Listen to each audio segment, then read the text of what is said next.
Entonces, lo primero es agradecer al Colegio de Cádiz, lo digo en mi propio nombre y en el nombre de todos los presentes en la mesa para que no lo digan ellos, que ya vamos mal de tiempo. Todos estamos muy contentos y muy agradecidos de estar aquí. ¿Vale? Esta mesa se compone de gente muy joven, una cosa que es muy interesante, que es Clara, nuestra enfermera del año 2018, recién egresada.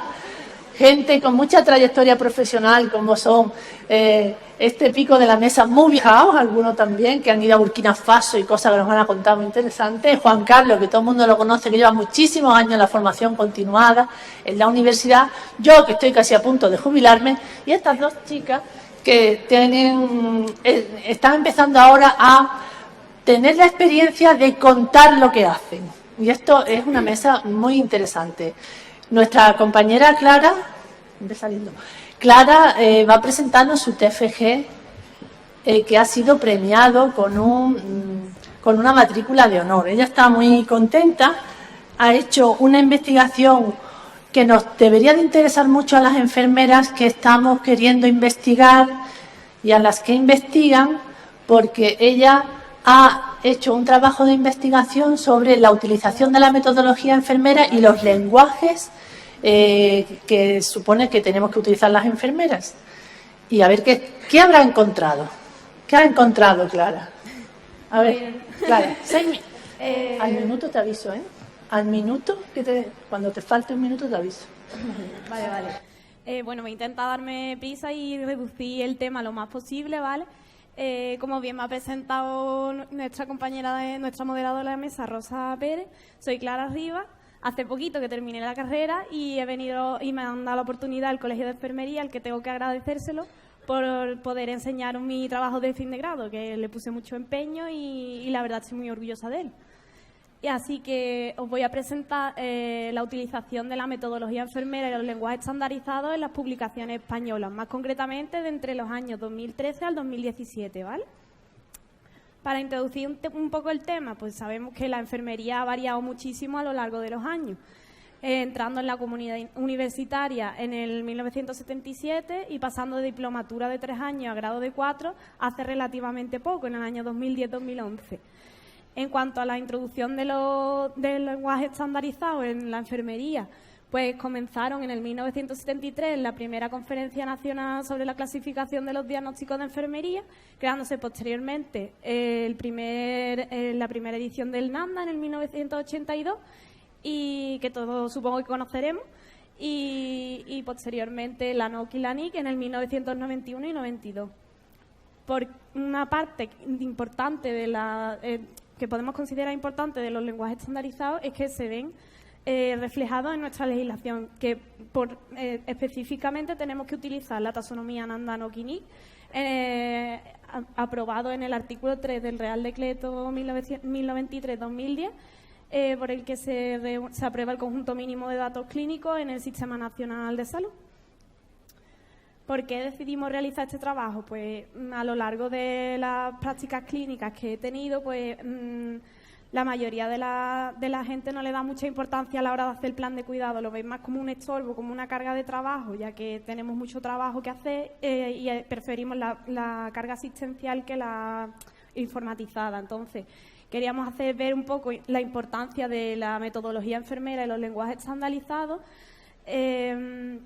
buscar propuestas de mejora según los resultados obtenidos y hacer ver que es importante, es una herramienta básica de nuestro trabajo que nos ayuda a una mejor organización, una atención más completa al paciente, nos puede ayudar mucho a la hora de continuidad de cuidado y puede servir de comunicación entre niveles de salud, por ejemplo, entre la hospitalaria y la atención primaria.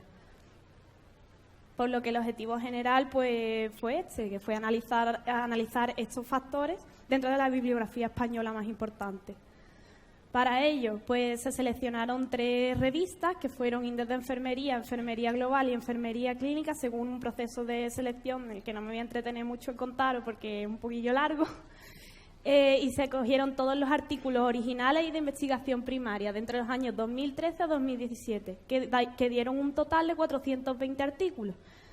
De esos 420 artículos, pues pasamos este cuestionario que realizamos, en el que se estudiaron varios parámetros, entre ellos si se refería o no a la metodología enfermera, si se referían o no a las taxonomías Nanda-Noguinic y si se referían o no a los planes de cuidado. Posteriormente, para el análisis de esos datos, pues se realizó un análisis univariante en el que se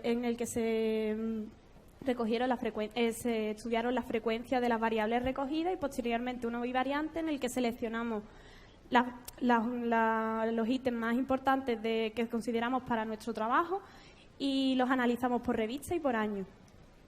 Pues los resultados, pues un poquillo decepcionantes, ¿no? En la metodología enfermera tan solo se mencionaba en el 15% de los artículos estudiados. ¿Por qué puede deberse esto? Pues como bien sabemos, la edad de jubilación y la población cada vez es más alta.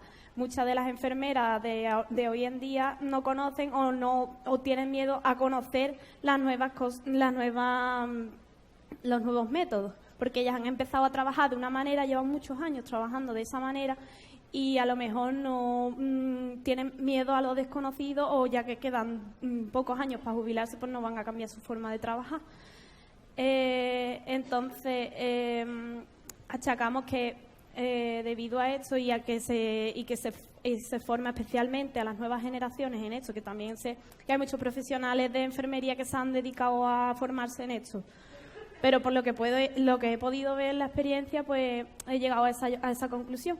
Y queremos hacer ver también que el proceso de enfermero es la base de nuestro método científico, es decir, nosotros no llegamos a hacer unos cuidados porque nos venga la inspiración, sino hemos hecho antes un proceso de selección y un proceso de estudio que nos ha llevado a llegar a esa conclusión, y por ello lo estamos realizando sobre el paciente, ¿vale? Los lenguajes estandarizados también se encuentran en muy bajo porcentaje, como podemos ver, la gráfica es sobre el 20% nada más. Entonces, lo encontramos mencionado en menos del 15% de los artículos estudiados. ¿Qué pasa con los lenguajes estandarizados? Pues que son una globalización del lenguaje enfermero y una unificación de los diagnósticos. Tenemos nuestra propia forma de diagnóstico, y creo que eso es muy importante que lo aprovechemos, ya que podemos aplicar una forma de diagnóstico que no se da en el modelo biomédico, el que utilizan los médicos, por ejemplo. Abarcamos otro tipo de necesidades.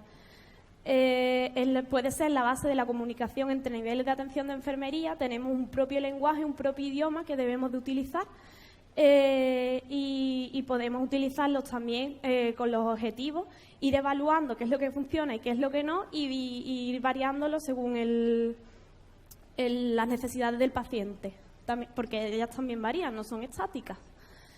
Los planes de cuidado, pues también los encontramos en un 12% nada más de los artículos.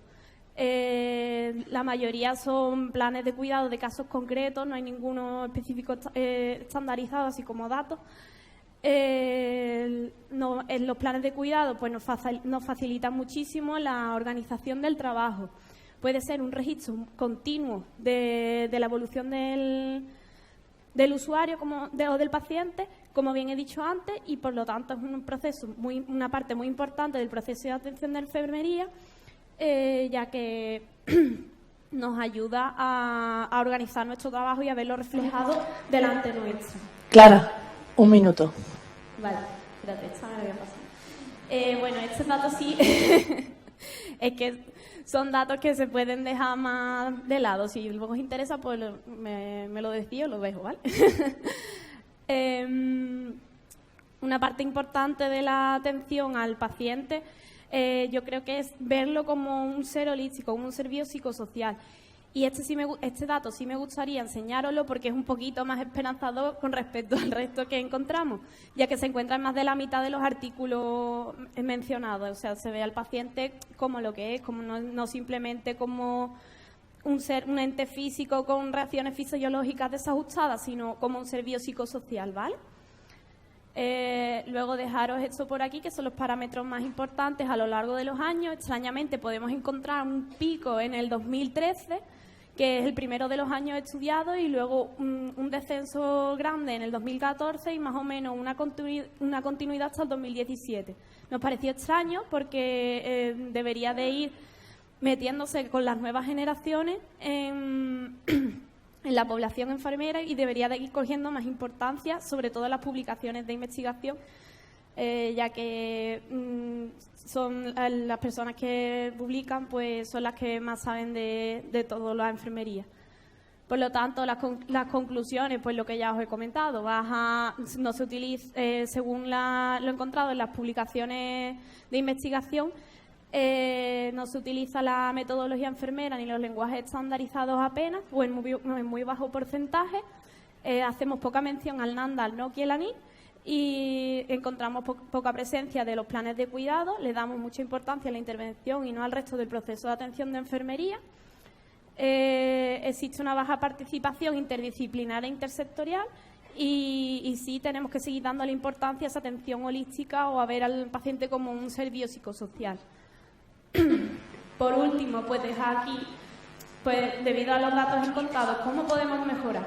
Pues debemos de concienciar y formar adecuadamente a toda la población de la enfermería, hacerles ver que tenemos nuestra propia forma de diagnóstico, nuestra propia forma de lenguaje y que es un utensilio más para la buena atención al usuario, que al final es lo que estamos buscando. Nos puede ayudar a la hora de realizar una continuidad de los cuidados, es decir, podemos pasar ese plan de cuidado desde la atención hospitalaria hasta la atención primaria, continuarlo de un enfermero a otro, ya que todos conoceríamos ese mismo idioma. Podemos también optimizar los programas informáticos para que no sea tan difícil el hecho de hacer un plan de cuidado que nos lleve tanto tiempo, o incluso la contratación de más personal, que eso ya es algo idílico, pero por lo menos se propone. y podamos utilizar estos lenguajes y esta planificación y este método científico tan maravilloso que tenemos y que realmente no se le da la importancia que tiene. Y por último, dejo esta frase ya para terminar, que encontré en uno de esos muchísimos artículos que revisé, que dice que la utilización de la metodología enfermera aporta una normalización y uniformidad de criterios de la planificación de las intervenciones enfermeras, dotándonos de un respaldo teórico.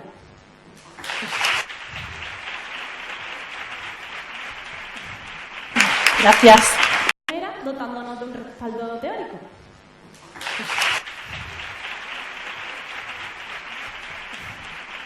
Gracias. Ahora, Gracia y Isabel nos van a presentar la gestión de heridas agudas y crónicas con apósitos de plata de metaloproteinasas. Esto es muy interesante porque la enfermedad tenemos una pulsión y nos entran muchos nervios con el tema de las heridas agudas y crónicas que queremos que se resuelvan inmediatamente, lo más pronto posible. Esto supone un gran sufrimiento a los pacientes, pero también a las enfermeras. Entonces, ellas han probado un producto nuevo que tiene unas características que nos van a explicar. Una lo ha probado en pacientes con heridas agudas y otra en crónicos.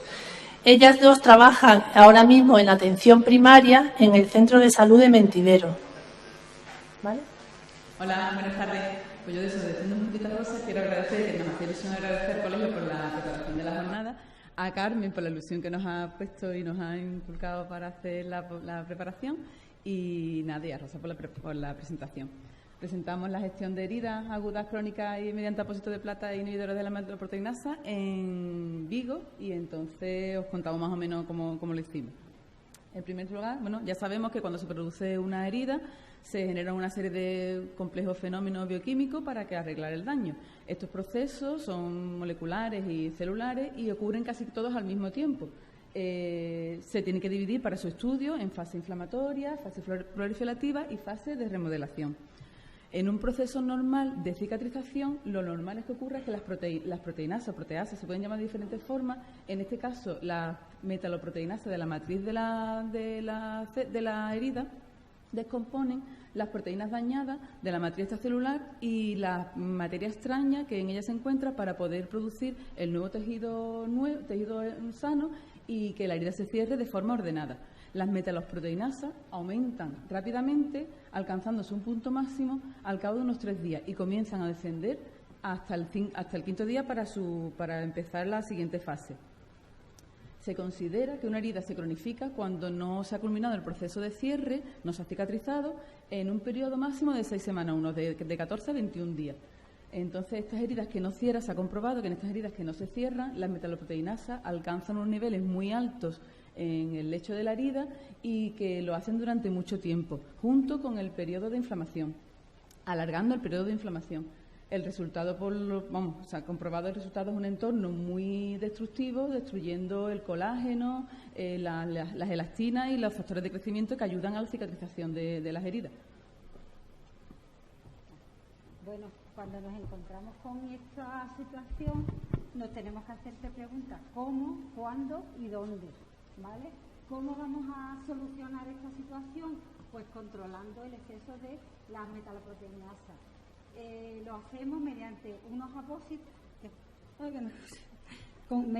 apósitos que tienen una tecnología NOS que consiguen controlar esa metaloproteinasa y que consiguen que aceleremos el proceso de cicatrización. Y estos apósitos son de una tecnología lipidocoloide que consigue que mantengamos el lecho de la herida húmedo, favoreciendo la formación de fibroblastos y haciendo que cuando realicemos cura sea indoloro y no destruya las células nuevas que se han formado. ¿Cuándo lo tenemos que utilizar? Desde el primer momento, en cualquier fase. ¿Dónde? Pues estos apósitos están indicados en todas las heridas que tengan bastante sudado, úlceras venosas, úlceras de pie diabético. ¿Y dónde no está indicado? Pues no está indicado en las úlceras que presentan signos de infección. Tampoco está indicado en las heridas que sean de origen canceroso y en fístulas que puedan curarse pero que tengan un trasfondo de un absceso, ¿vale? Y en las úlceras arteriales no está demostrada su eficacia. Entonces, aquí presentamos el caso de un paciente, era una herida aguda, un paciente de 72 años que estaba incluido en el programa de visitas domiciliarias y que no tenía ningún antecedente así de interés. Nos llaman al domicilio y nos encontramos con una herida que se le produjo por una flitena debido a una insuficiencia venosa. La herida, hicimos una valoración, no tenía signos de infección y empezamos a tratarla con estos apósitos de moduladores de las metaloproteinasas, ¿vale? En tan solo 2 semanas, era una herida bastante grande, conseguimos la curación completa con este apósito, ¿vale? Porque conseguimos el control de las metaloproteinasas. Y este es un paciente que es una herida crónica, un varón de 77 años que tenía un cáncer de vejiga, hipertenso y con fibrilación auricular. La herida, cuando nos llegó al centro de salud, era una quemadura de 2º grado que tenía mucho tejido necrótico, tenía dolor, tenía enrojecimiento y entonces lo que hicimos, estaba tomando tratamiento antibiótico porque tenía infección. Empezamos la cura con un apósito de fibra hidrotersiva con plata para controlar la infección y desbridarlo, limpiar el lecho de la herida. Estuvimos 2 semanas con este apósito haciendo curas cada 48 horas. A las 2 semanas el tejido necrótico desapareció y empezamos la cura con el apósito moduladores de la metaloproteinasa.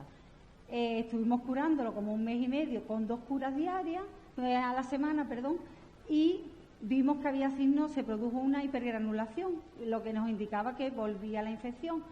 Volvimos al apósito de plata, estuvimos 1 semana haciéndole 3 curas otra vez y luego se desapareció la hipergranulación y continuamos la cura con el apósito modulador hasta el final.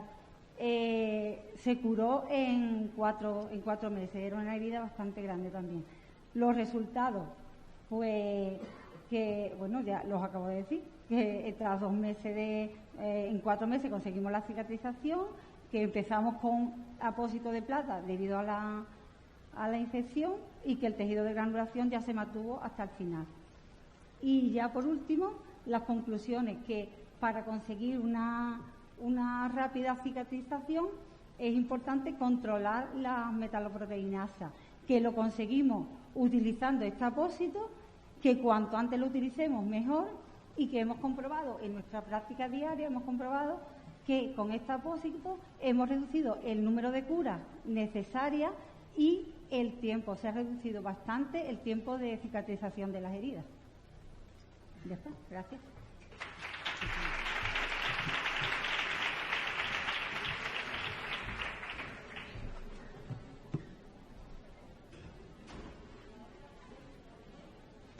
Antonio Fernández Caballero nos habla de la mutilación femenina, que tendríamos que saber los profesionales en nuestro medio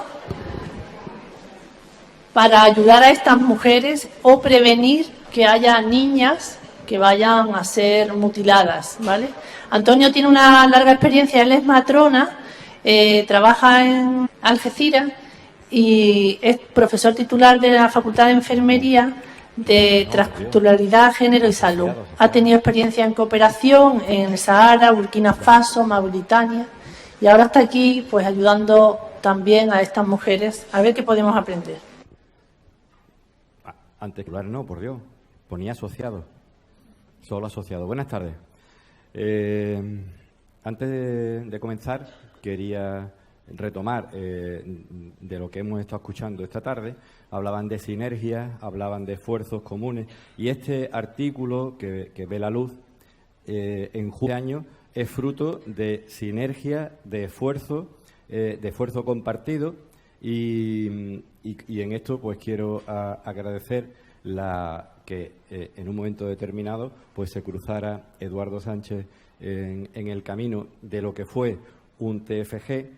Así que invito a los alumnos de enfermería que tengan una perspectiva de que sus TFG pueden terminar en una revista como es Metas y con eso pues aunar esfuerzos para que podamos ver artículos como este que vio la luz después de un embarazo muy largo, un parto bastante duro, pero al final pues conseguimos publicar este artículo. Dicho esto, pues también agradecerle a Rosa, que hace 2 días que me llamó y me preguntó que cómo llevaba el tema. Digo que mal, que muy mal, que no sabía tampoco qué contar, y me dice, pues mira, a mí no me vaya a aburrir con datos estadísticos y demás. Yo lo que quiero es que aproveches y digas por qué es importante tu tema y además aportes algo que no sepamos y nos ayude a conocer esta problemática, ¿no? Así que hace 2 días lo cambié todo y empecé de nuevo. Y para que tengamos, eso sí, un toque científico, porque estamos dentro de una jornada, pues hablar de que se realizó un estudio descriptivo transversal con estudiantes de enfermería y profesionales sanitarios de cualquier ámbito de la salud en el territorio español. Se recogieron los datos de marzo a junio de 2018 y también utilizamos tecnologías de la información tanto para su elaboración, su administración, la difusión de los cuestionarios y la recogida de datos. Del tirón, pues me embarco en las 2 tablas de resultados. Esta es la descripción de la muestra sociodemográfica y algo que no viene en el artículo, pero que yo creo que viene bien comentar, pues es la alta tasa de feminización que tienen o que están cogiendo las profesiones sanitarias. Ahí veis que la mayoría son mujeres. Y de la segunda tabla de resultados, destacar que se detectaron 8 encuestados determinaron que sí, que habían tenido contacto con un caso de mutilación genital. La mayoría de los encuestados al principio dijeron tener conocimientos sobre qué era la mutilación genital femenina, pero luego en el cuestionario, cuando se les preguntaba si eran capaces de identificar los 3 tipos de mutilación, solo los profesionales de medicina fueron capaces de hacerlo correctamente.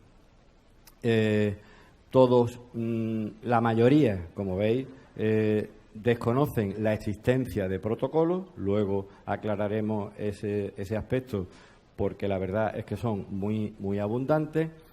La mayoría dijo no tener conocimientos suficientes sobre la mutilación genital femenina y que la mayoría pues consideraban ampliar su formación, y eso es lo que vamos a dar algunas pinceladas ahora. Advierto que no va a haber imágenes desagradables de las muchas que he tenido oportunidad de presenciar. La mutilación genital femenina es, ante todo, una violación de derechos humanos y contra las mujeres y con las niñas, y además refleja una desigualdad entre los sexos que está muy arraigada y es una forma extrema de discriminación de la mujer. Eso vaya de adelanto. Es una práctica cultural y que se realiza en el contexto de una comunidad y de un grupo, y que además las justifican, porque ya de antemano digo que ningún padre ni ninguna madre va a conciencia, pensando que se le hace un mal, realizarle esa práctica tan grave a la niña.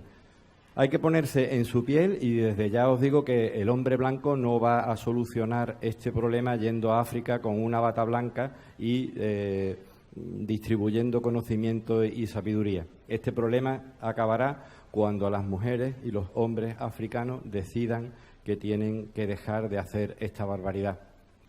Como digo, hay costumbres de tradiciones. Algunos piensan que una mujer mutilada es más fiel, que una mujer mutilada tiene otro atractivo. También tienen creencias tipo de que si en un parto el bebé toca el clítoris, este va a morir. Si un clítoris no se estirpa, las vacas se van a enfermar y se van a morir. A una niña en África no se le pone el nombre hasta que no ha tenido el proceso de mutilación genital. La mutilación genital es un rito de paso que incorpora a la tribu a esa nueva persona que forma parte de ella. 140 millones de mujeres y niñas sufren en la actualidad las consecuencias de la mutilación genital y las graves consecuencias que trae. Y se calcula que en África hay 92 millones de mujeres y niñas de más de 10 años que han sido objeto de mutilación genital. La mayoría de los casos, ellos, como decía anteriormente, desconocen realmente que lo que están practicando les transmite infecciones como el SIDA, como la hepatitis, ocasionan graves hemorragias, desconocen las graves consecuencias que tienen para la salud. Por eso es importante formarlos y educarlos en que vean las consecuencias que trae.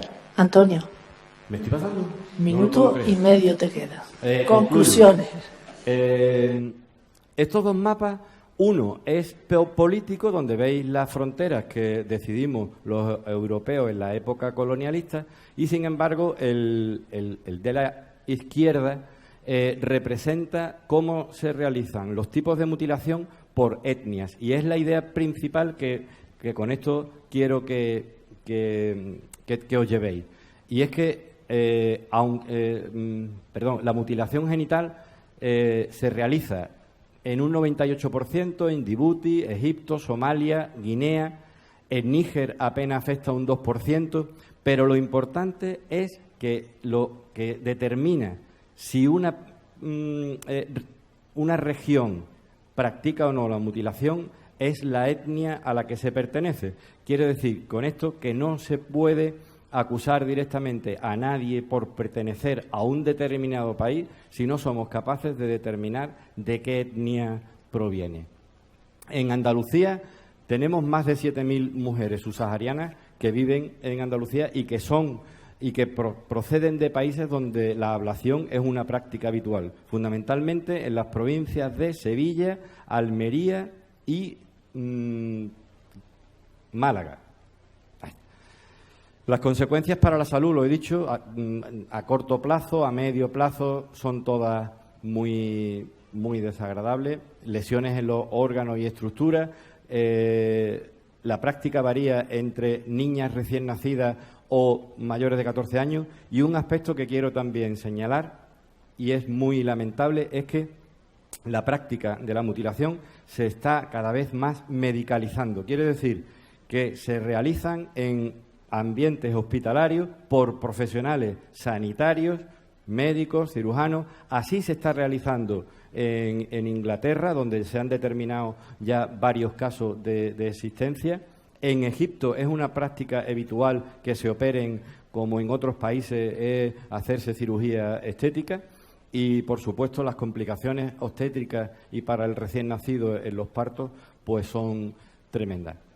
El objetivo principal de todo esto es la prevención, el poder detectar y determinar una mujer que viene a una consulta de primaria por primera vez, a base de empatizar y preguntarle si tiene conocimiento sobre la práctica, de qué etnia viene, y poco a poco, al final, incluso recomendable hacerle una exploración obstétrica, no vendría nada mal, de sus órganos.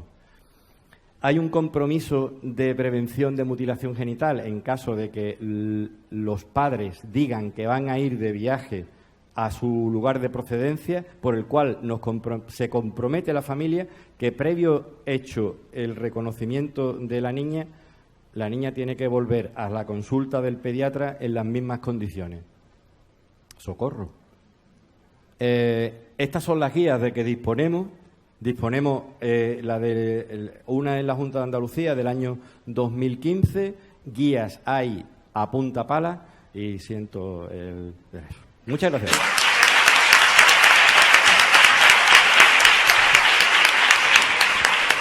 Quiero decir que para todas las personas que tengan interés en consultar con más tiempo y con más profundidad todos los contenidos de las mesas, se van a publicar en Paraninfo Digital, la revista INDE. Lo digo porque, como esto va un poco acelerado, la verdad que son muchos temas, me da un poco apuro tener que ser tan taxativa en el tiempo, pero que se van a publicar todo extensamente con todo, ¿vale? Bueno, ahora Juan Carlos nos va a hablar sobre Seminario y Pensamiento Crítico, Práctico y Ética de los Cuidados. Juan Carlos viene del Hospital del Centro de Salud de San Roque, lleva muchos años en los temas de formación y docencia, todo el mundo de Cádiz lo conoce, de Sevilla.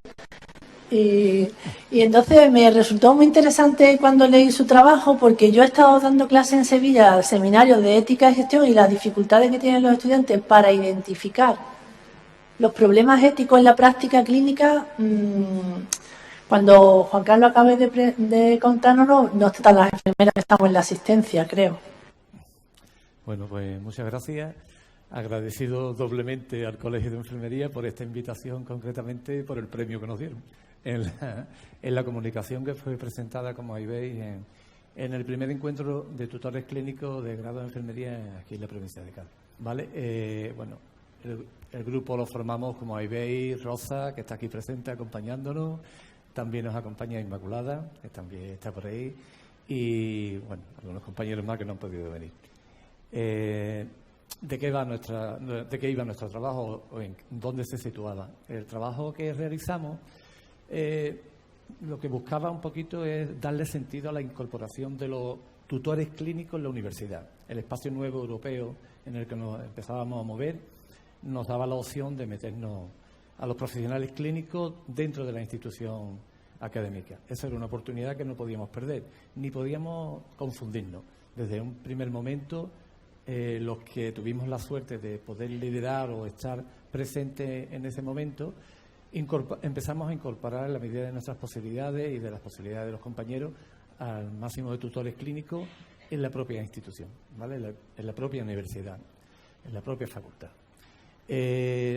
Nosotros, bueno, pues en principio era una experiencia, teníamos que ver cuál era el resultado, pero se trataba, por supuesto, de llevar lo que podíamos entender que era las personas líderes en la práctica profesional nuestra, llevarlas directamente al contacto en un lugar más o menos conocido por el alumno, a contarle un poco nuestra impresión y nuestras formas de desarrollar nuestro trabajo. ¿Vale? Este trabajo tenía por obligación que difundirse, ¿no? Es el objetivo, de alguna forma, que aquí se intenta explicar en esta jornada, y nosotros esta difusión, por supuesto, de nuestro propio trabajo, lo empezamos a hacer con los propios alumnos, utilizando la tecnología que ahora mismo se nos ponía en nuestras manos, con los profesores y también con nuestros propios compañeros, ¿no? Había algunas ideas que nos daban las reuniones estas que teníamos con los alumnos, ¿no? Por supuesto, también no podíamos desaprovechar por lo que fue ese primer encuentro de tutores clínicos, ¿vale? El objetivo, en definitiva, era el aprendizaje de la evidencia científica en dilemas éticos, ¿no? A través de la demostración práctico-clínica de los profesionales, ¿no? Y sobre todo a través de un estímulo crítico en los alumnos, ¿no? Separándonos un poco de la cotidianidad del día a día, y teníamos que aprovechar, como ya decía al principio, pues ese momento que nos brindaba la universidad de acudir a la facultad, ¿no? Se trataba, en definitiva, de reducir esa brecha tan denunciada y tan explicada en muchísimos contextos, ¿no?, que hay entre lo que es el conocimiento puro y duro que se puede estar dando en un ámbito académico y la práctica pura también asistencial. Esa brecha teníamos una oportunidad, o creíamos nosotros tener una oportunidad para ir reduciéndola al máximo, ¿no? Teníamos que hacer, con esta metodología teníamos que incluir un espíritu. El espíritu no era otro que el que aquí se está intentando de promocionar, ¿no? El espíritu de la investigación, el espíritu del interés, el espíritu crítico, ¿no? Por lo tanto, decidimos meter, ¿no?, en el mismo proceso de aprendizaje, un método de evaluación basado en la reflexión, ¿no?, en la reflexión por parte del alumno inicialmente. El título del seminario concreto aunque eran muchos los que organizamos, pero concretamente este seminario se titulaba Seminario y Pensamiento Crítico, Practicum y Ética de los Cuidados, ¿no? Al alumno se le invitaba a que realizara un informe de reflexión sobre las prácticas, ¿no? Y ese era el método de evaluación. Nosotros nos embarcamos en un método que tampoco es fácil, como es el de la evaluación cualitativa, ¿no? No era un método fácil y exigía por parte también de los que actuábamos como profesores, tutores, pues ponernos al día, por supuesto, ¿no? El objetivo del ejercicio, como podía imaginarse, era el entrenar, ¿no? El entrenar en ese seminario, en eso de referencia que sirvan para juzgar un poco la calidad ética de nuestras decisiones y de nuestras acciones, ¿vale? La descripción de la experiencia, el alumno tenía que enviarnos, al final del periodo de prácticas clínicas, tenía que enviarnos un informe de reflexión donde no describiera un dilema ético al que se había tenido que enfrentar o en el que había hecho actos de presencia con conocimiento de causa, ¿no? O sea, no era una simple referencia, sino le pedíamos que, basándonos en un modelo como es ese que referimos ahí de Paulina Taboada, pues nos explicara en qué consistió el estar en contacto con ese dilema ético, ¿no? El modelo este de Paulina Taboada lo podéis encontrar en cualquier bibliografía, ¿no? Estos serían un poco los resultados, ¿no? El análisis que hicimos, nosotros les invitábamos a los alumnos que describiera todos esos puntos que pone ahí, nos definiera un dilema, nos dijera información clínica éticamente relevante, ¿no? Como veis, todos esos puntos, ¿no? Y nosotros lo valorábamos como totalmente demostrado, o sea, la respuesta que daba el alumno nos parecía algo que demostraba la cuestión que le hacíamos, o el peor de los casos, pues no lo contestaba, ¿no? No, como ahí pone, no estaba contemplado la propuesta que nos hacía el alumno, ¿vale? Los valores medios de la muestra que estudiamos, daros cuenta que esto empezamos a hacerlo en el curso 2005-2006. Lo hemos finalizado, si no recuerdo mal, en el curso 2017-18, ¿no?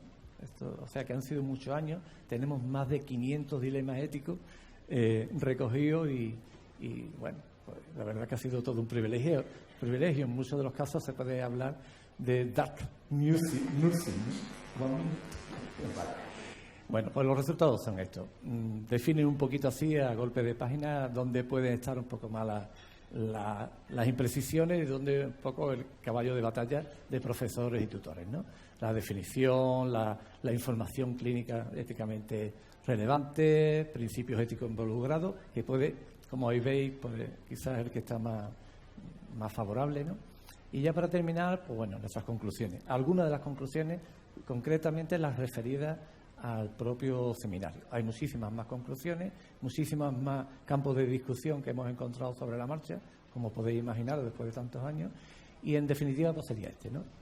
El dilema ético es interpretado en muchos de los casos, como ahí pone, como un problema de organización o de la actitud de los profesionales, ¿no? Por eso hablábamos muchas veces de dark nursing, ¿no? Porque era como una parte oscura muchas veces, no la que salía a flote en esta descripción de dilemas, ¿no?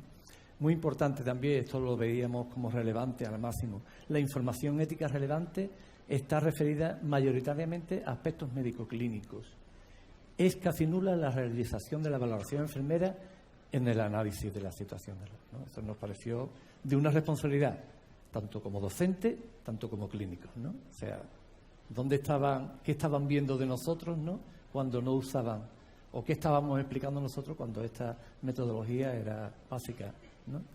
El principio de autonomía es prevalente en las exposiciones y se refieren, como ahí pone, fundamentalmente a los ámbitos de intimidad, a de información y a las de las discrepancias, ¿no?, con el consentimiento.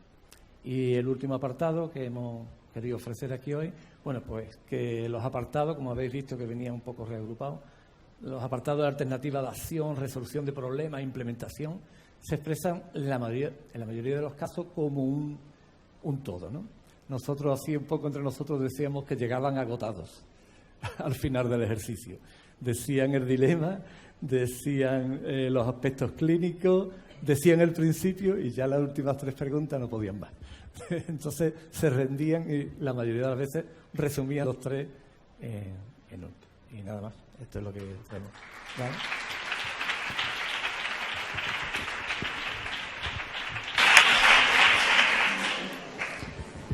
¿Preguntas? ¿Alguna sugerencia, comentario, preguntas? Bueno, si no hay preguntas, yo voy a preguntar una pregunta. Venga, aquí. No tira más. Mira, yo solamente, no sé si a lo mejor no es una pregunta o es una curiosidad. Conozco lo del tema de la ablación, sé que se practica, lo olvido de vez en cuando y cuando se me planta otra vez veo y me imagino lo durísimo que tiene que ser el tratar cada vez más con lo de la ablación. Mi pregunta es, los que no practican la ablación, las madres estas que no practican la ablación y que no se la hacen a sus niñas, ¿tienen represalias en las etnias donde después vuelven o donde es más duro trabajar las represalias que tienen las etnias o